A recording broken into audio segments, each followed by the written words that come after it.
What's going on, everyone? TM24 here, and we are back with some more Marvel Snap content. Now, as you can tell by the title of the video and the card here below, we are looking at 5 deck ideas that include Invisible Woman. I think she's got one of the more unique effects in Marvel Snap. As you can see, ongoing. Cards you play here are not revealed until the game ends, so that's pretty cool, and you can pull off some cool combos, and I think she just needs to be shown a little bit of love. So we're going to get into the 5 deck ideas here in a moment, but I'm going to do something I haven't done before. I'm going to set a like goal for this video, and I'm going to set it kind of conservatively to start. I'm going to set it at, let's just say 15. Let's see if we can get 15 likes on this video.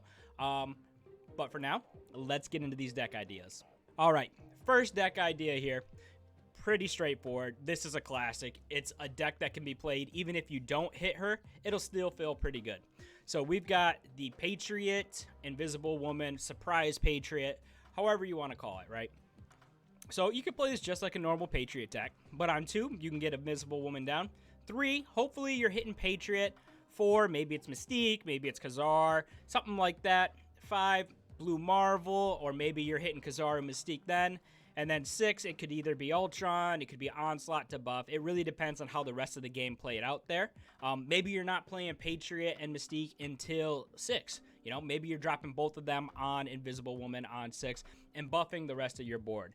But this is just a classic. It's a really nice, fairly easy deck to play. As you can see, we've got 6 cards from Pool 3, 1 from Pool 1, 1 from the collection level, 1 from Recruit, and then 3 starter cards. So not a very expensive deck to play. A couple of the cards, yeah, maybe a little bit, but overall this is going to be one of the cheaper decks, and actually this is a pretty good one. Patriot's pretty solid early on once you're just starting the game, and it can feel pretty good, especially if you pull it off going just Invisible Woman, Patriot, Mystique, and then Ultron. That feels great getting that down. Surprise, huge power, and hey, you know, with a card like Ultron, you can reach lanes that you otherwise wouldn't be able to. You've got Brood. You can play in a lane that maybe would, you know, destroy the card that gets played there. So you kind of got options with this one. It feels really good. It can play without Invisible Woman. And, you know, when you do pull it off, it's certainly a surprise to your opponent. So I think this is a very, very solid Patriot-style deck with, you know, the surprise factor of Invisible Woman. But let's get on to deck 2 here. All right, looking at our second deck idea for Invisible Woman here. I'm calling it Invisible Tiger because the goal is to get Invisible Woman down with Wong, with White Tiger, with Odin. All of a sudden, your board is just flooded with 7 power tigers, and it feels really good. But again, kind of like the last deck that we looked at, this can be played even without Invisible Woman. Wong is great in just kind of enabling these on-reveal cards, and Odin can take them to a whole new level. But looking at these, you know, you've got Sunspot and Iceman, a couple of really solid 1-drops. You got Invisible Woman, who, like we said, we're trying to show some love today.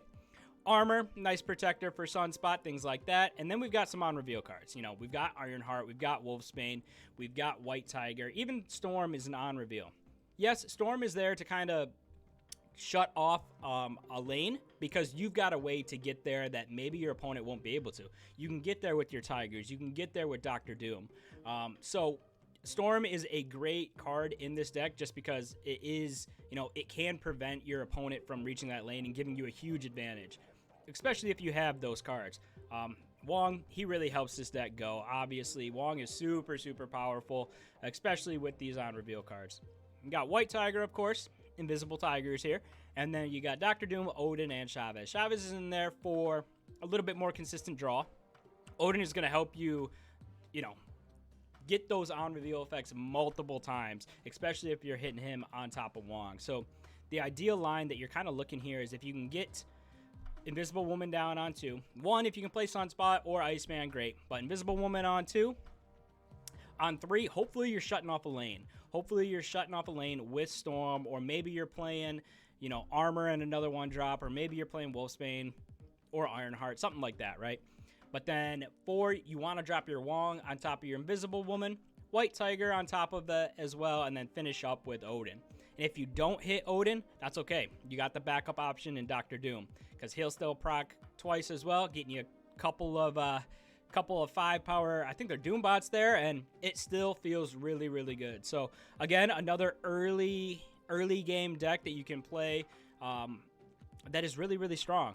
You know, looking at the collection levels, you got 3 that are between level 1 and 14, 2 that are kind of in pool 1, 3 in pool 2, 3 in pool 3, and 1 recruit season. So this is probably even cheaper than the Patriot style Invisible Woman deck, and can feel just as satisfying. And I love watching those tigers just go flying everywhere.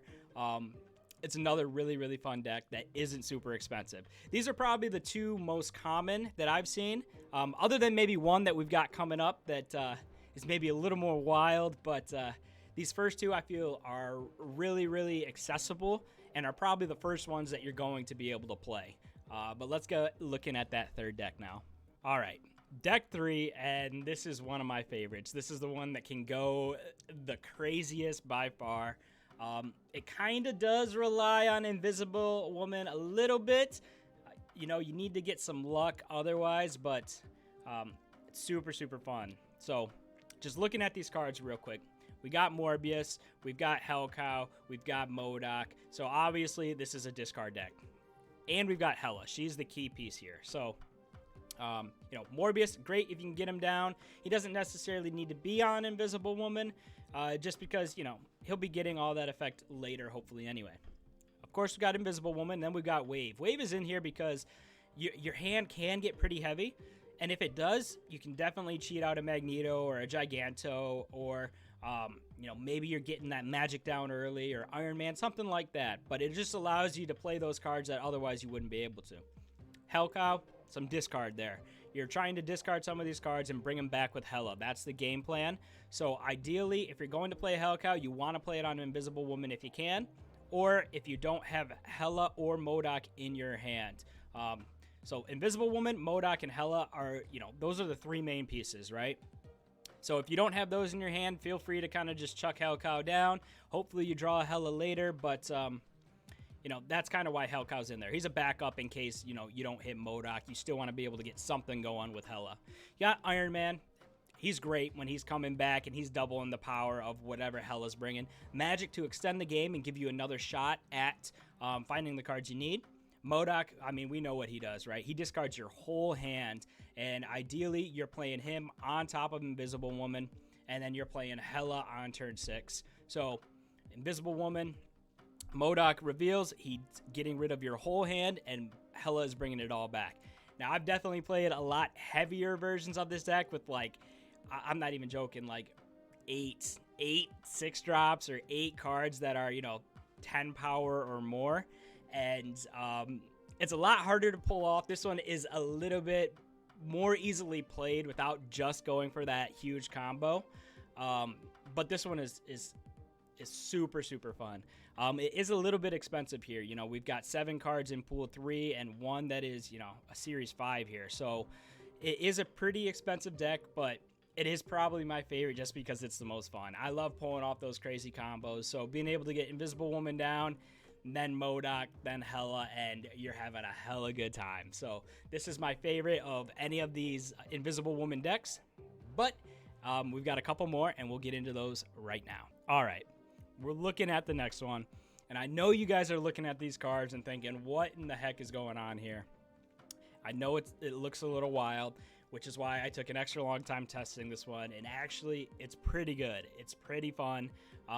It does have 7 pool 3 cards, so it's a little bit expensive, but the rest are pool 2 and pool 1, so nothing too crazy, but let's kind of look at what we got here. So, 0, right? We've got a few cards that we would not mind hitting with 0. Titania, Lizard, Maximus, Swordmaster, Atuma, all of them, even Destroyer, all great targets for 0. Titania, she's a 1/5. She's great. You can see this deck is it's light on those high cost cards, right? We've only got 2 6-drops, and I don't think we can even consider She-Hulk a 6-drop because most of the time you're playing her for a lot less than that. Next up, we've got Invisible Woman, right? And that's who we're building around. Armor is there for a couple reasons, right? He's there to protect what you do get down. So maybe you get down a 0'd out Lizard or a 0'd out Maximus. You can armor on top. that way Destroyer definitely becomes an option on turn 6. Lizard's in there because he's 2/5. He's great. He's power. Now, Killmonger. The inclusion for Killmonger is you want to be able to clear away some of those locations that put some of those nasty little cards, those squirrels, the ninjas, things like that. They're going to bog up your side, and you want to clear those up because this deck does include Warpath, and we'll get to him in a second. But next up, we've got Swordmaster and Maximus. 13 power that you can drop on turn 6, and they both have synergy with Invisible Woman and Zero. So playing them on Invisible Woman feels great. You've got 13 hidden power there. If you've got Warpath, that's another 9. It can feel really, really strong. Now, we talked about Warpath a little bit, but he feels great going on Invisible Woman. You know, he's not going to be Shang-Chi or something like that. And he also feels good on armor. So, love Warpath in this deck. Atuma, talked about him a little bit. 2 cards that, synergize really well. Zero and armor, those are typically the only ways you're playing him. You're either playing Atuma on armor or you're zeroing out your Atuma. You just want to make sure that, his ability doesn't go off and just, leave you with nothing. Well, leave you with no Atuma in that lane. And then we've got She-Hulk and Destroyer, right? So She-Hulk, like I said, not a real 6-drop because you're typically playing her for less. Maybe you're skipping turn 3 and you're playing her and a 0 going into turn 5. Something like that. But She-Hulk is great in this deck because you're trying to get some power down on some of these other lanes. And then Destroyer. So he's got synergy with 0. He's got synergy with armor. And surprisingly, he even has synergy with Invisible Woman, right? If you're playing Destroyer on 6, he's not going to destroy those cards that are face down. Yes, your Invisible Woman will go away, but if you've got Swordmaster, Maximus, and Warpath hanging out there, you feel fine dropping Destroyer down. So overall, this deck is a little bit harder to pilot. It's not super, super expensive either. As you can see, only 7 in pool 3. But it definitely is a little bit tougher to pilot the correct way just because some of the way these cards interact, it's a little bit wild. But this is a fun one. You can catch a lot of your opponents by surprise. And, what I found is, there are a ton of people playing armor. So even if I don't get my armor down, I can still get Atuma down. Ton of people playing Cosmo. And that's awesome because I'm dropping Swordmaster, I'm dropping Maximus, I'm dropping Destroyer right on top of that Cosmo, and it just feels great. They did some of the work for me. They think it's going to hurt me, but really it doesn't. So overall, this deck is, like I said, a little bit tougher, but really, really fun to play and definitely can surprise your opponents if you've got, Swordmaster Maximus hiding underneath Invisible Woman or Warpath Lizard hiding underneath Invisible Woman because they're not thinking you've got that much power there. They're thinking maybe it's, maybe it's something else because you're playing those cards a little bit earlier. But this deck does feel really, really fun as well. It's probably one that you haven't seen yet. So hopefully this is one that if you guys got the cards, give it a try. Some of these cards can be switched out. Maybe instead of Atuma, you go, what's the other 4-drop? I need to look at that real quick. It is, Typhoid Mary. So maybe it's Typhoid Mary instead of Atuma. Or maybe even Crossbones, although he's a little bit tougher to play just because you need to make sure you've got the, the lead in that lane. But you can definitely substitute some of these cards out. I do really, really like this one. Like I said, I spent a lot more time playing this one than the other ones just because I knew that it looked a little bit weird. But, hey, give it a shot. Let me know what you guys think. But for now, let's get into that last deck. All right. We've made it to our last deck idea for Invisible Woman. And we've got some pretty good cards here. Not a very, very expensive deck either. You can kind of see collection levels there. Only 4 in pool 3. So this is a pretty accessible deck as well. We'll just kind of run through it real quick here. Ant-Man, ongoing, 4 power. Love him. He's great. Ebony Maw. Ebony Maw is awesome with Invisible Woman. It can feel a little bit tough because you're trying to make sure that you can get your Ebony Maw down. But he also has synergy with Goose. Maybe even with armor. So playing a lane that has, armor, Goose, and Ebony Maw, while it doesn't look like it's all that much, it is quite a bit of power because of Goose. Goose really enables you to play Ebony Maw a little bit more. And also Ebony Maw, because he's not, because he's not flipped playing on Invisible Woman, you can still play on that lane. So no downside to Ebony Maw when that happens.